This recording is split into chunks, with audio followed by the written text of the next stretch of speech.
Assalamualaikum warahmatullahi wabarakatuh. Perkenalkan, saya Stiana Lasparvianti, calon guru penggerak Angkatan 9 dari SD Negeri Lawang Aji, Kabupaten Batang. Hari ini saya akan memaparkan mengenai aksi nyata pada modul 1.4 tentang budaya positif. Latar belakang. Tujuan pendidikan menurut Ki Hajar Dewantara adalah menuntun kodrat yang ada pada anak agar mencapai keselamatan dan kebahagiaan yang setinggi-tingginya baik sebagai manusia maupun masyarakat. Siswa diberikan kesempatan untuk mengembangkan minat dan bakatnya. Budaya positif sangat penting untuk dikembangkan agar sesuai dengan profil pelajar Pancasila dan tujuan pendidikan. Tujuan pada kegiatan kali ini yaitu mewujudkan budaya positif di sekolah yang mendukung suasana belajar yang aman, nyaman, dan menyenangkan.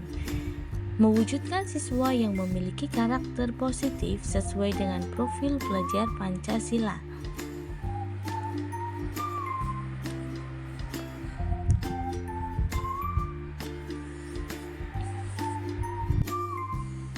Tolak ukur yang pertama, terbentuknya kesepakatan dan keyakinan kelas yang dibuat guru bersama siswa. Yang kedua, siswa menerapkan kesepakatan dan keyakinan kelas secara konsisten. Dan yang ketiga, menguatnya karakter positif dalam diri siswa.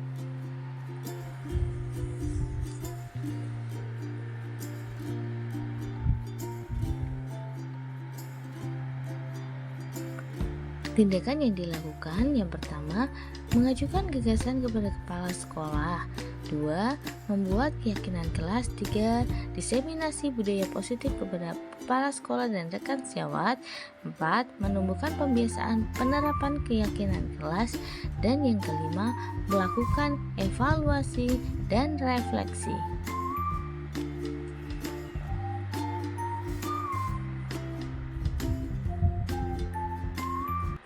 Warahmatullahi wabarakatuh. Waalaikumsalam warahmatullahi wabarakatuh. Kepada Ibu Kepala Sekolah, Ibu Nur Aziza yang saya hormati, kepada Ibu dan Bapak Guru yang saya hormati, terima kasih. Marilah kita memulai acara ini dengan mengucapkan puji syukur atas kehadiran Allah Subhanahu wa Ta'ala yang telah melimpahkan rahmat dan hidayahnya kepada kita semua, sehingga pada hari ini kita dapat berkumpul dengan keadaan sehat walafiat. Amin. Shalawat serta salam kami haturkan kepada baginda Rasulullah Nabi Muhammad SAW. Baiklah, pada pertemuan kita hari ini saya akan menyampaikan aksi nyata mengenai diseminasi budaya positif. Budaya positif pada modul 1.4. Mohon perkenalkan, saya Stiana Lasparvianti, calon guru penggerak Angkatan 9 dari Kabupaten Batang. Baik, pada modul 1 ini, 1.4 pada modul yang terakhir di modul 1, saya mempelajari mengenai budaya positif yang dapat kita laksanakan di kegiatan di sekolah setiap harinya. Di sini saya mengucapkan selamat datang Bapak Ibu guru hebat. Di sini kita akan belajar bersama, berkolaborasi, saling mendukung demi mewujudkan disiplin positif di sekolah kita, yaitu di SD Negeri Lawang Aji. Siap ya Bapak Ibu ya? Siap. Di sini saya akan menyampaikan konsep inti dari budaya positif. Yang pertama ada perubahan paradigma belajar, kemudian ada disiplin positif, ada kebutuhan dasar manusia, motivasi perilaku manusia, posisi kontrol, restitusi, keyakinan kelas, dan yang terakhir adalah juga restitusi. Apa itu yang ada di dalamnya? Nanti kita akan membahasnya bersama-sama. Nah, di sini di era kita di kurikulum Merdeka ini kita akan mengadakan pembelajaran dengan paradigma baru. Di situ pembelajaran paradigma baru itu dirancang berdasarkan prinsip pembelajaran yang berdiferensiasi sehingga setiap siswa belajar sesuai dengan kebutuhannya dari tahap perkembangan untuk mewujudkan profil pelajar Pancasila. Apa saja Bapak Ibu profil pelajar Pancasila itu? Beriman, bertakwa kepada Tuhan Yang Maha Esa. Iya, bagus, betul Ibu. Apalagi? Iya, berkebinekaan global. Ya, mandiri, gotong royong, bernalar kritis, kreatif. Kita semua sudah mengetahuinya ya Bapak Ibu bahwa ada profil pelajar Pancasila yang kita wajib tekuni dan kita dapat mengimplementasikannya kepada siswa-siswa kita. Kemudian pada materi yang pertama ada disiplin positif. Apa sih itu disiplin positif? Disiplin positif yaitu di situ ada disiplin ya. Disiplin itu melakukan sesuatu untuk mendapatkan kepatuhan. Betul apa tidak Bapak Ibu? Bahwa kita melakukan suatu disiplin itu untuk mendapatkan kepatuhan. Kemudian bagaimana Ibu? Oh iya. Sebagai pendidik, tujuan kita adalah menciptakan anak-anak yang memiliki disiplin diri sehingga mereka bisa berperilaku dengan mengacu pada nilai-nilai kebajikan universal dan memiliki motivasi intrinsik, bukan ekstrinsik saja. Apa itu motivasi intrinsik dan apa itu motivasi ekstrinsik nanti akan kita pelajari bersama. Nah, dari beberapa yang sudah saya jelaskan tadi, dapat kita ketahui bahwa disiplin positif itu apa? Disiplin positif itu adalah merupakan salah satu cara penerapan disiplin, yaitu bertujuan untuk menumbuhkan kesadaran serta memberdayakan anak untuk melakukan sesuatu tanpa sogokan, ancaman maupun hukuman. Berarti di situ kita tanpa memberikan hukuman kepada siswa ya Bapak Ibu ya. Terus setelah kita ketahui sebenarnya apa sih kebutuhan dasar manusia? Sebenarnya ada 5 kebutuhan dasar manusia. Yang pertama adalah bertahan hidup. Yang kedua, kasih sayang dan rasa diterima. Yang ketiga, penguasaan. Yang keempat, kebebasan. Dan yang kelima adalah kesenangan. Apa itu bertahan hidup? Kita ketahui bahwa manusia itu pasti mempertahankan hidupnya dengan cara-cara yang jika kita ajarkan kepada anak adalah dengan cara-cara yang baik. Betul Bapak Ibu? Ya. Kemudian kasih sayang dan rasa diterima. Seorang anak itu jika di kelas, dia pasti membutuhkan rasa kasih sayang dari seorang guru, juga teman-temannya, dan rasa diterima. Apa sih rasa diterima itu? Dia itu diterima setiap dia berpendapat, pendapatnya didengarkan, kemudian diberi masukan, itu adalah rasa diterima. Kemudian ada penguasaan. Penguasaan itu berarti di situ anak itu punya rasa bukan berkuasa tidak, tapi di situ dia menguasai apa yang ada di sekitarnya. Jadi dia itu nanti larinya ke kebebasan, dia bebas untuk menggunakannya, nah, tapi tidak bebas sebebas-bebasnya, ada aturan-aturan tersendiri. Kemudian kesenangan. Kesenangan salah satu hal yang harus dimiliki oleh anak. Jika anak itu senang atau memiliki rasa kesenangan, maka dia akan melakukan pembelajaran itu akan merasakan pembelajaran yang baik. Betul Bapak Ibu? Betul. Lanjut ya. Kita ke motivasi perilaku manusia. Di situ motivasi merupakan dorongan yang timbul pada diri seseorang secara sadar atau tidak sadar untuk melakukan suatu tindakan dengan tujuan tertentu. Apa saja sih motivasinya? Ada 3 motivasi Bapak Ibu. Yang pertama adalah menghindari ketidaknyamanan dan hukuman. Yang kedua, mendapatkan imbalan atau penghargaan dari orang lain. Yang ketiga, menghargai nilai-nilai kebajikan diri sendiri. Untuk yang pertama, apa itu menghindari ketidaknyamanan dan hukuman? Di situ biasanya murid melakukan sesuatu hal atau melakukan disiplin diri itu karena ia takut dihukum. Jadi itu adalah motivasi dari ekstrinsik, takut ada yang menghukumnya. Kemudian yang kedua, mendapatkan imbalan atau penghargaan dari orang lain. Ya, yang kedua itu mendapatkan imbalan atau penghargaan dari orang lain ya, Bapak Ibu. Di situ murid melakukan disiplin diri karena ia ingin mendapatkan imbalan, atau di situ imbalan berarti ada sesuatu yang diinginkan. Di situ berarti motivasi dari ekstrinsik ya, dari orang luar. Dari orang luar yang memberikan imbalan kepada siswa tersebut. Kemudian yang ketiga ada menghargai nilai-nilai kebajikan diri sendiri. Apa itu? Murid-murid melakukan disiplin diri karena sadar akan nilai kebajikan. Jadi di situ murid itu sadar apa sih yang dilakukannya itu betul atau tidak. Itu maksudnya dia sadar akan nilai kebajikan. Apakah yang dilakukan itu nanti berdampak baik untuk dirinya sendiri atau yang dilakukannya tidak berdampak baik. Itu dari kesadaran siswa sendiri ya. Jadi itu termasuk motivasi dari dalam diri siswa tersebut atau disebut dengan motivasi intrinsik. Kemudian ada konsep disiplin dengan identitas gagal. Apa sih yang dimaksud? Konsep disiplin dengan identitas gagal itu adalah pemberian hukuman, juga ada yang namanya restitusi. Apa sih? Kalau misalkan kita memberikan hukuman, yang terjadi pada siswa apa?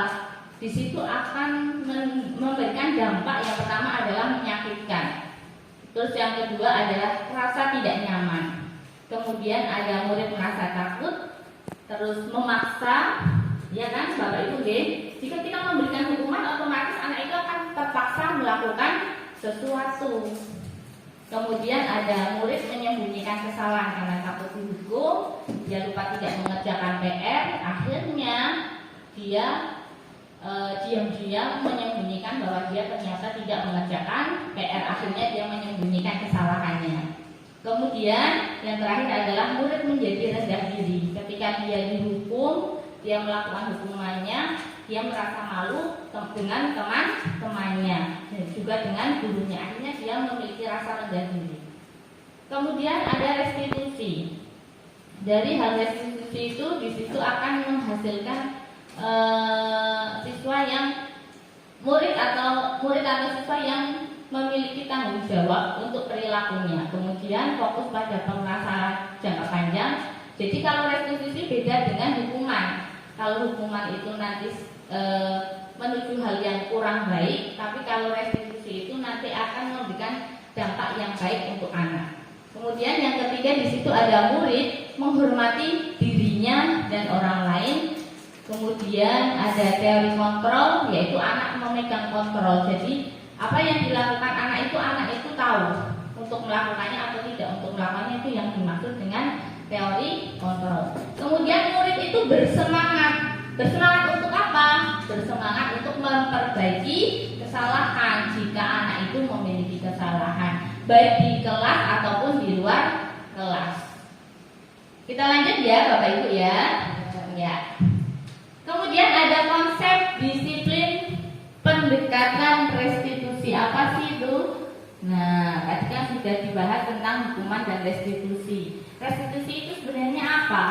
Restitusi itu adalah proses memperbaiki kondisi bagi murid untuk memperbaiki kesalahan mereka sehingga mereka bisa kembali pada kelompok mereka dengan karakter yang lebih kuat. Jadi walaupun mereka melakukan kesalahan itu, anak tersebut tahu dia itu salah. Kemudian dia memperbaikinya. Ketika dia kembali berkumpul bersama teman-temannya, tidak ada rasa rendah diri, tidak ada rasa terkucilkan. Seperti itu ya Bapak Ibu ya. Lanjut.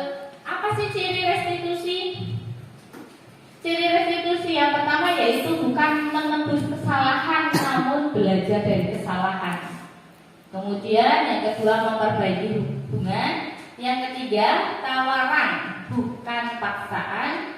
Kemudian yang keempat menuntun untuk melihat ke dalam diri.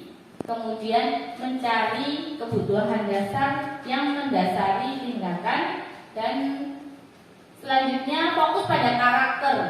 Karakternya bagaimana mau dibentuk seperti apa, bukan tindakannya. Karena tindakan anak itu bisa kita atur, tetapi juga karakter itu harus kita bentuk sebaik-baiknya. Kemudian yang terakhir menguatkan dan fokus pada solusi. Jadi anak itu tahu bagaimana menyelesaikan masalahnya dan mencari solusi yang terbaik untuk dirinya sendiri. Dan di situ guru harus mampu mengarahkannya supaya lebih baik. Lanjut ya Bapak Ibu ya. Kita coba ke apa sih perbedaan dari hukuman, konsekuensi dan restitusi. Di situ saya memberikan contoh ada siswa yang tidak mengerjakan PR. Kalau hukuman, biasanya kan kalau di kelas ada anak yang tidak mengerjakan PR, hukumannya apa? Di situ mungkin di situ sudah saya beri contoh. Guru menghukum siswa tersebut lari keliling lapangan 2 kali. Pernah Bapak Ibu? Tidak. Kalau kita tidak pernah, mungkin di luar sana ada tidak? Ada ya Bapak Ibu ya. Nah itu ternyata kan akhirnya guru itu marah dan murid menjadi takut. Setelah dia lari keliling lapangan yang terjadi apa? Dia merasa rendah diri, capek di kelas, ada yang mengejeknya, mungkin teman-temannya ada yang mengejek. Kemudian kalau konsekuensi, di situ guru memberikan konsekuensi untuk mengerjakan PR-nya saat istirahat atau dikerjakan sebanyak 5 kali lipat mungkin hukuman apa konsekuensinya dari hal yang ia lakukan seperti itu. Itu memang memberikan dia rasa pertanggungjawaban atas atas kesalahan yang dia lakukan. Namun di situ kan guru dalam hal tersebut guru itu menjadi tegas dan dampaknya apa ketika ada konsekuensi, siswa itu menghormati adanya peraturan. Kemudian yang ketiga ada restitusi.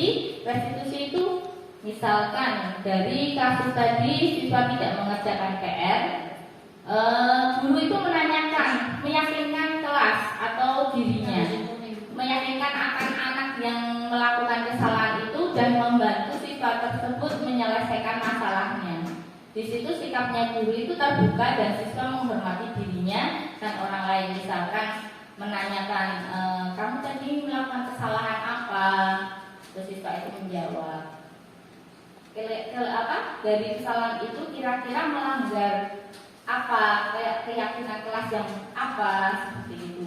Dan kemudian bersama siswa mencari solusi pemecahan masalah.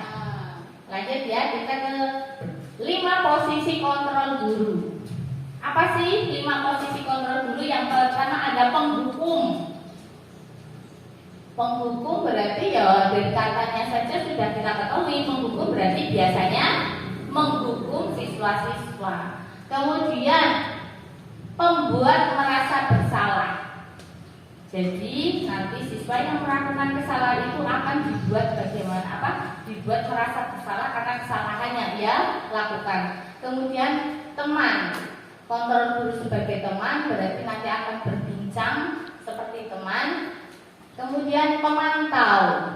Pemantau itu berarti guru itu sebagai pemantau siswa yang nantinya juga akan memberikan sanksi-sanksi kepada siswa.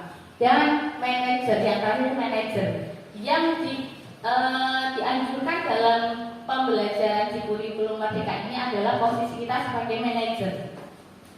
Manajer itu nanti bagaimana kita akan mencari saya akan menerangkan contohnya seperti ini. Di contoh penerapan 5 posisi kontrol, yang pertama ada penghukum. Penghukum itu biasanya menggunakan kata-kata patuhi aturan sekolah lalu berdiri di depan kelas. Berarti dia langsung menghukum. anak itu berdiri di depan kelas, teman-temannya melihat, akhirnya terjadi rasa rendah diri. Terus yang kedua, membuat merasa bersalah. Ada kalimat yang diucapkan dari gurunya, berapa kali Bu Guru harus memberitahu kamu, Bu Guru kecewa sama kamu. Jadi di situ dari kata-kata gurunya yang seperti itu, akhirnya siswa itu merasa bersalah kepada gurunya. Kemudian posisi kontrol guru sebagai teman. Biasanya kata-kata yang diucapkan adalah, ayolah yang tertib, buat ibu guru bangga. Kali ini tidak apa-apa kamu salah, seperti itu. Tetapi kadang-kadang sebagai teman anak bisa menerimanya dengan baik, tapi kadang-kadang membuat siswa itu lalai. Dia tidak Bapak Ibu, karena kita terlalu santai, otomatis siswa-siswanya lalai. Kemudian pemantau. Kalimat yang digunakan adalah, kamu sudah melanggar, apa peraturan dan konsekuensinya. Jadi anak itu pasti mendapatkan suatu konsekuensi atau hukuman. Kemudian manajer. Manajer itu berarti kita seorang guru itu akan menyatakan pertanyaan seperti ini. Apakah kamu tahu kesalahanmu? Jadi anak itu ditanyai apa kesalahannya supaya dia tahu salahnya apa. Kemudian kira-kira bagaimana kamu akan memperbaiki kesalahanmu ini? Jadi nanti akan terjadilah diskusi dengan guru. Siswa tersebut akan berpikir bagaimana cara menyelesaikan masalah. Begitu ya Bapak Ibu ya. Dari sini apakah ada masukan atau pertanyaan Bapak Ibu? Dari 5 posisi kontrol tersebut, kira-kira kita biasa menerapkan yang mana ya? Penghukum, apakah pembuat merasa bersalah, apakah teman, pemantau, atau manajer? Yang terjadi pada kehidupan sehari-hari kita, biasanya kita melakukan yang mana? Melaksanakan posisi kontrol yang mana Bapak Ibu? Gimana Bapak Ibu? Hampir semua. Berarti kadang melakukan mendukung, kadang memposisikan diri menjadi posisi merasa bersalah, kadang sebagai teman atau pemantau, dan juga kadang-kadang sebagai manajer ya, itu Bapak Ibu ya. Tetapi akan lebih baik Bapak Ibu mulai dari sekarang, dari pembelajaran yang sudah saya sampaikan dan saya pelajari kemarin, posisi guru itu adalah sebagai manajer, supaya tidak terjadi di situ rasa rendah diri, rasa dari siswa tersebut ya Bapak Ibu ya. Jadi anak itu merasa dihargai. Nah, di situ lanjut kita ke keyakinan kelas. Mengapa keyakinan kelas? Mengapa tidak beraturan? Keyakinan kelas itu sebenarnya kalau kita amati, kita hampir menyamakannya dengan peraturan, tetapi berbeda Bapak Ibu. Kalau keyakinan kelas itu bersifat abstrak. Abstrak itu berarti umum, tidak langsung menuju suatu titik peraturan. Kemudian berupa pernyataan universal tadi ya. Kemudian dibuat dalam pernyataan positif. Terus sedikit saja agar mudah diingat. Misalkan bertanggung jawab. Nah, itu sedikit ya Bapak Ibu ya, tapi kan di situ mengenai dari beberapa pembelajaran di kelas. Terus sesuai dengan kondisi kelas dan sekolah sehingga mudah diterapkan. Keyakinan kelas itu harus disesuaikan dengan kondisi di kelas atau di kondisi di sekolah sehingga anak juga melaksanakannya lebih mudah, guru juga lebih mudah memantaunya. Kemudian semua warga sekolah atau warga kelas dilibatkan saat membuat keyakinan kelas. Jadi sebelum kita memulai awal semester itu, kita sebagai guru itu wajib untuk mengajak anak-anak membuat keyakinan kelas. Keyakinan kelas tidak perlu menggunakan kata-kata yang panjang yang tadi ya Bapak Ibu ya, cukup pakai kata-kata yang bersifat abstrak, universal, dan pernyataan positif. Misal tadi bertanggung jawab, disiplin, seperti itu. Bisa diterima Bapak Ibu? Ya, lanjut. kita ke segitiga restitusi. Apa sih segitiga restitusi itu? Segitiga restitusi itu terdiri dari 3 langkah-langkah kita memecahkan masalah dalam pembelajaran sehari-hari. Bukan hanya pembelajaran, bisa juga di luar pembelajaran ya Bapak Ibu ya. Apa saja segitiga restitusi itu? Segitiga restitusi itu yang pertama ada validasi, yang pertama ada menstabilkan identitas. Kemudian yang kedua, yang ketiga ada validasi tindakan yang salah. Di situ harus diterapkan secara teratur. Contohnya itu di situ ada beberapa kalimat pertanyaan. Kamu ingin menjadi orang seperti apa? Di situ kan berarti menstabilkan identitas. Keyakinan kelas apa yang kita sepakati? Kalau sudah menanyakan tentang keyakinan kelas yang kita sepakati, berarti sudah masuk ke menanyakan keyakinan. Kamu tentu punya alasan mengapa melakukan itu. Berarti di situ validasi tindakan yang salah. Adakah cara yang lebih efektif untuk mendapatkan apa yang kamu butuhkan? Di situ berarti mencari solusi ya Bapak Ibu ya. Nah, dari menerapkan segitiga restitusi itu, maka kita dulu bisa menerapkan posisi kontrol kita sebagai manajer. Tanpa langsung menghakimi seorang anak, tetapi bagaimana menumbuhkan kesadaran diri anak itu saat melakukan kesalahan. Kemudian menanyakan keyakinannya dan mencari solusi pemecahan masalah atas apa yang dilakukannya atau kesalahannya. Kemudian di situ ada apa sih menstabilkan identitas itu? Di situ biasanya menggunakan kata-kata yang pertama, berbuat salah itu wajar. Jadi guru itu memberikan kata-kata seperti itu sebagai pendorong supaya dia itu tidak terasa rendah. Kemudian tidak ada manusia yang sempurna. Kemudian ibu juga pernah melakukan itu atau bapak pernah melakukan itu. Kemudian ada kata ibu tidak mau mencari siapa yang salah, tapi ibu ingin mencari solusi dari permasalahan ini. Kemudian kata yang biasa dilakukan saat melakukan validasi tindakan yang salah itu adalah kamu pasti punya alasan mengapa melakukan itu. Nah, jadi anak itu ditanyakan alasannya apa. Kemudian padahal kamu bisa melakukan yang lebih buruk dari ini ya. Di situ kan anak jadinya walaupun dia salah, tetapi dinyatakan bahwa dia masih beruntung tidak melakukan hal yang lebih jauh lagi, yang lebih parah lagi seperti itu. Kemudian ada kata-kata kamu patut bangga bisa melindungi sesuatu yang penting buatmu. Nah, berarti kemudian misalkan kalau di sini dikatakan seperti itu, biasanya anak itu melakukan kesalahan. Jadi dia dicontek hasil pekerjaannya, kemudian dia marah, akhirnya melakukan kesalahan kepada temannya itu, walaupun temannya sudah melakukan kesalahan, tetapi dia marah-marah dan akhirnya terjadilah keributan. Itu bisa seperti itu.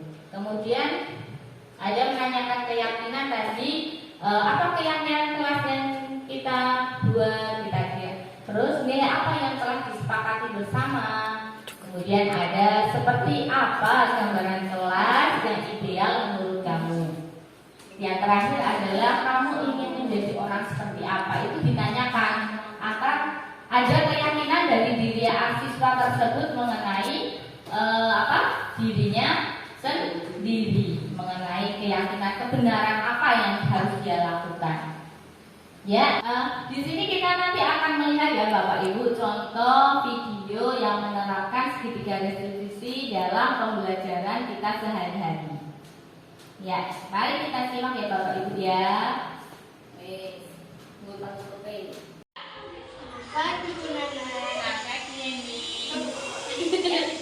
ya. Silakan.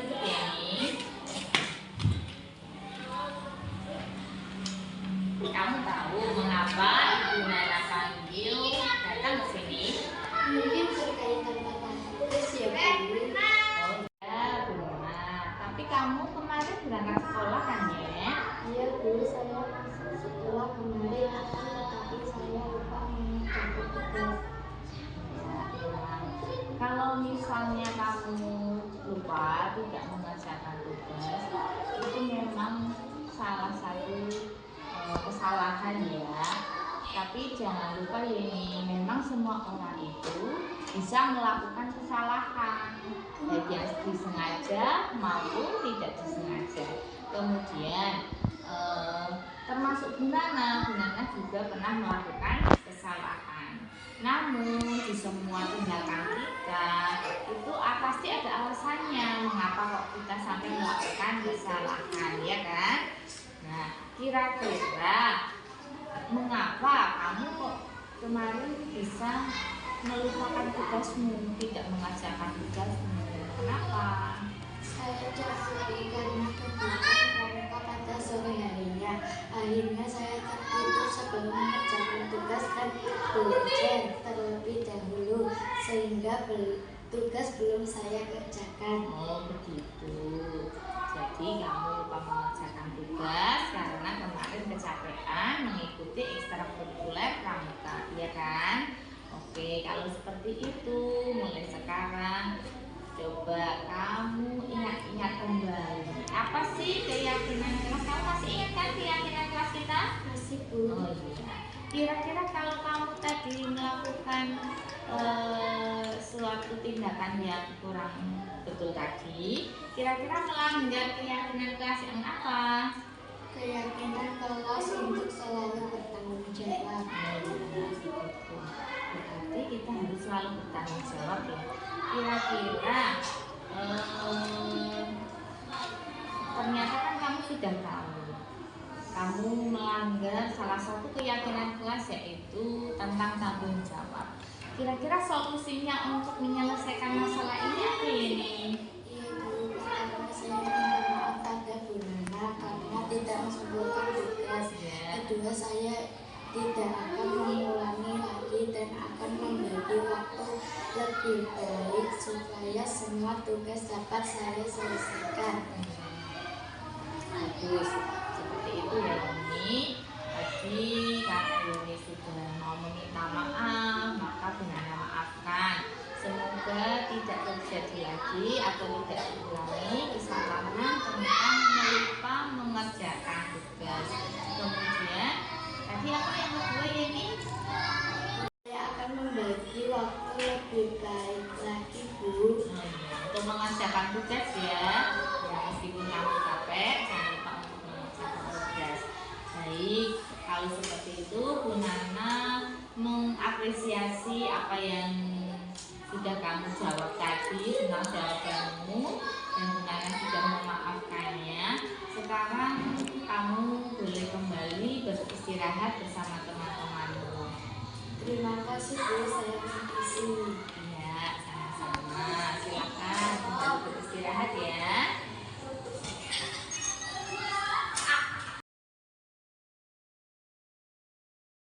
Assalamualaikum Bu.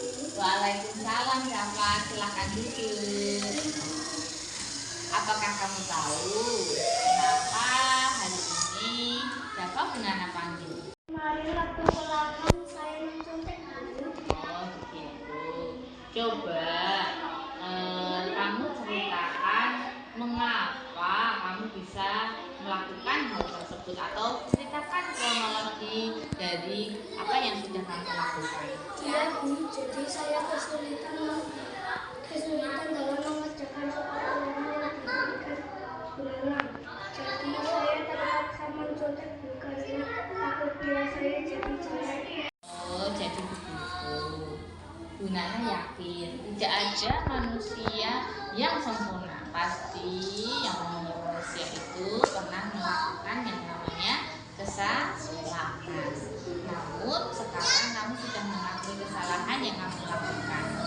Kemudian kenapa kamu sampai mencontek? Karena pelajarannya begitu sulit belajar, saya memutuskan untuk menyelesaikan soal ulangan di langsung.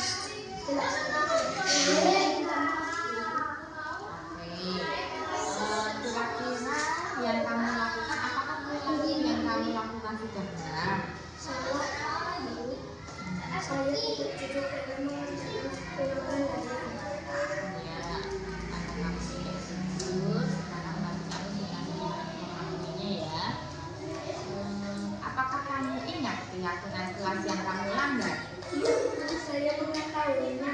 Kira-kira keyakinan kelas yang mana yang kamu langgar, Dava? Selalu bertanggung jawab dan jujur. Kamu tadi sudah melanggar keyakinan kelas, yaitu selalu bertanggung jawab dan jujur ya Bapak ya. Iya. Untuk itu kedepannya apa yang akan kamu lakukan ketika ulangan kembali? Apa yang akan kamu lakukan? Saya akan belajar lebih dulu dan saya akan bertanya kepada guru apabila saya belum paham menggunakan pembelajaran. Bagus. Bapak Ibu pasti akan sangat senang jika Dava mau belajar lebih baik lagi. Misalkan Dava akan meminta bantuan untuk belajar, Bapak Ibu guru pasti akan senang sekali dalam membantu jika ada kesulitan mengenai pelajaran, ya kan? Bapak Ibu akan siap untuk memberitahu ataupun membimbing Dava dalam belajar. Sekarang kira-kira kamu siap ya untuk tidak mencontek lagi? Kira-kira bagaimana? Siap? Siap. Ya, karena jangan dilanggar lagi ya keyakinan kelasnya ya. Iya. Sekarang silakan Bapak, kamu sudah mengakui kesalahan, sudah meminta maaf dan sudah tahu apa yang harus dilakukan selanjutnya. Silakan boleh kembali beristirahat bersama teman-temanmu di luar. Terima kasih. Ya, sama-sama. Waalaikumsalam. Silakan beristirahat ya Dava ya. Ya, sudah ya Bapak Ibu ya, video tadi adalah contoh mengenai bagaimana menerapkan segitiga distribusi dalam menyelesaikan masalah yang ada pada siswa-siswa kita. Semoga kita dapat menerapkannya dengan baik ya Bapak Ibu ya. Ya. Kamu tuh berikut. Terima kasih Bapak Ibu. Kira-kira ada pertanyaan atau masukan? Gimana Bu? Oh iya, terima kasih memberikan masukan yang sangat bagus sekali. Baiklah, karena sudah waktunya untuk kita pulang, karena sudah sangat jam pulang kita, maka kita akan mengakhiri pertemuan kali ini. Terima kasih telah menghadiri kegiatan aksi nyata yang saya lakukan hari ini mengenai diseminasi perilaku positif ya Bapak Ibu ya. Semoga dapat memberikan informasi yang baik untuk Bapak Ibu semua dan dapat kita menerapkan bersama-sama dengan berkolaborasi. Semoga kita semua dalam keadaan sehat ya Bapak Ibu. Ya, terima kasih. Saya akhiri sekian pertemuan hari ini. Billahi taufiq wal hidayah. Wassalamualaikum warahmatullahi wabarakatuh. Waalaikumsalam warahmatullahi wabarakatuh. Ya, terima kasih Bapak Ibu. Terima kasih. Salam guru penggerak, tergerak, bergerak, menggerakkan. Wassalamualaikum warahmatullahi wabarakatuh.